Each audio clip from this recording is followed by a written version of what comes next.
আমি বানিয়ে ফেললাম আলু পকোড়া। আচ্ছা, ঠিক আছে। তো যেটা তোমরা আমি প্রথমে একটা আলু, দেখছো তোমরা আলুর একটা পুর বানিয়েছি, ঠিক আছে। প্রথমে একটা পুর বানিয়েছি একদম ন্যাচারাল, মানে আলু, তারপরে হচ্ছে অনেক কিছু, সে আলুটা আগে সেদ্ধ করে নিয়েছি, নিয়ে পুর বানিয়েছি। পুর বানিয়ে তারপরে হচ্ছে তোমার মশলা দিয়ে তোমার হচ্ছে বেসনটাকে একটু করেছি, করার পর তারপরে এটা তৈরি হয়েছে। দেখো ভীষণই সুন্দর এবং খেতেও সুস্বাদু। ঠিক আছে, একটু গরম আছে যার জন্য আমি এখন করতে পারছি না।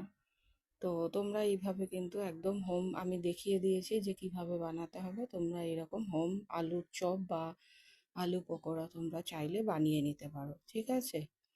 আর এইভাবে একটু আমি দিয়ে দিয়েছি লঙ্কা, আর একটু দিয়েছি সার্ভ করার জন্য।